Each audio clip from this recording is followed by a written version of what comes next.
नमस्कार साथियों, प्रश्न है हमारे समक्ष।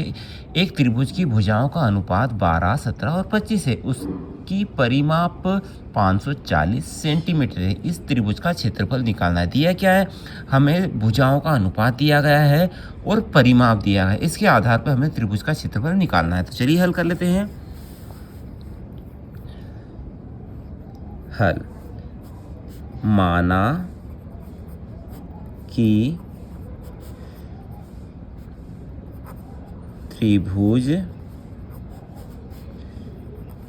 की भुजाएं ए बराबर मान लेते हैं अपन, एक भुजा 12x, दूसरी मान लेते हैं अनुपात के आधार b बराबर 17x और तीसरी c बराबर मान लेते हैं 25x। जो अनुपात दिया है उसी आधार पर हमने मान लिया।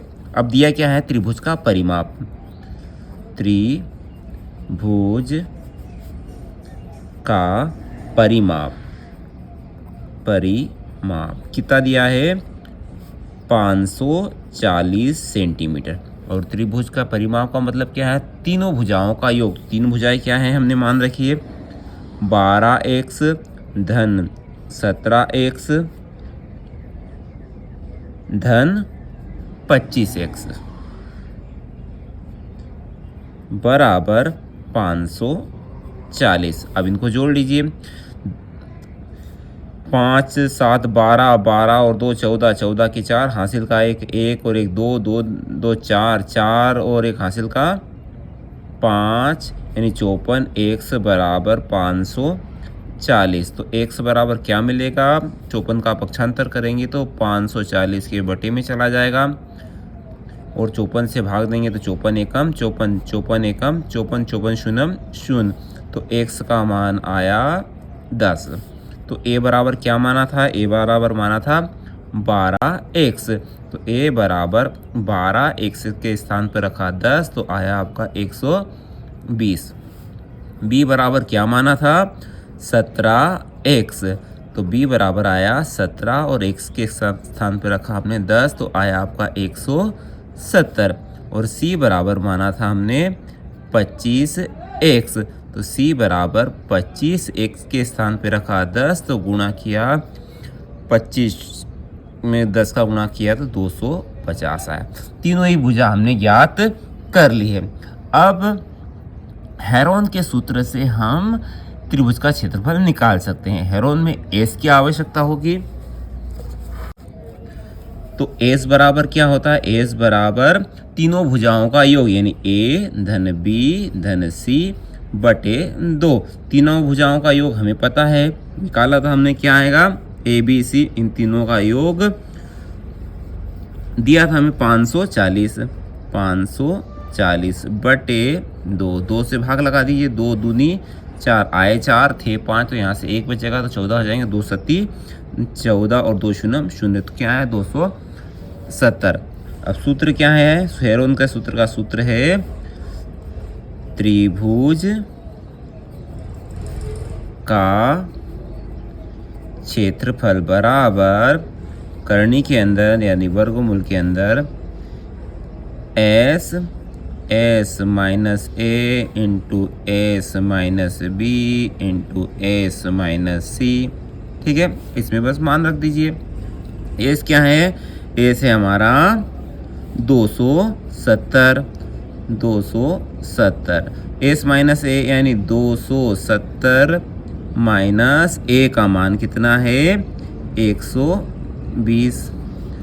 270 माइनस b यानी 170 और c 270 माइनस c यानी 250। ये सभी इसके स्थान पर हमने मान रख दिया। 270 एज इट इज। 270 में से 120 गए तो कितने बचेंगे? 0 में से 0 गए 0 बच्चे, 7 में से 2 गए 5 बच्चे और 2 में से 1 गया तो 1 बच्चा। ये गुणे में रहेंगे। गुणित 270 में से 170 गए तो आपके 100 बचेंगे। गुणित 270 में से 250 गए तो 0 में से 0 गए 0 बच्चे, 7 में से 5 गए 2 बच्चे और 2 में से 2 गए तो कुछ भी नहीं बचा, यानी 20 बचे। अब इसको व्यवस्थित कर लेते हैं अपन। तो देखिए 270 को क्या लिख सकता हूँ, 270 बना है 27 गुणित 10, तो 27 को लिख सकते हैं हमें 3 गुणित 3 गुणित 3, 3 तिया 9 होती है 27, और 10 को ऐसे 270 को ऐसे लिख सकते हैं 150। 150 क्या है, 15 गुणित 10 है, तो 15 को लिख सकता हूँ 5 गुणित 15, है ना। 15 गुणित 10 है, 5 3 15, और यह 10। और 100 को लिख सकता हूँ मैं 10 गुणित 10, और 20 को लिख सकता हूँ मैं 10 गुणित 2, या आप लिख सकते हैं 5 गुणित 2 भी लिख सकते हैं। कैसे, 5 दूनी 10, 10 दूनी 20।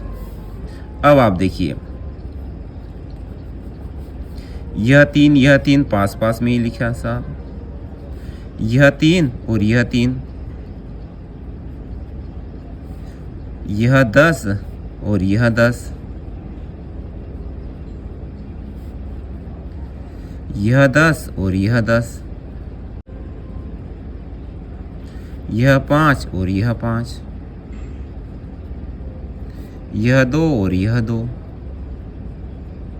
तो देखेंगे सभी के जोड़े बन रहे हैं, यहाँ 3 के, यहाँ 3 के, यहाँ 10 के, यहाँ 10 के, यहाँ 5 के, यहाँ 2 के, तो वर्गमूल में से सभी जोड़े निकल आए। यहाँ से 3 आया, यहाँ से 3 आया, यहाँ से 10 आया, यहाँ से भी 10 आया, यहाँ से 5 आया, और यहाँ से 2 आया। बस इनका आपस में गुणा कर दीजिए।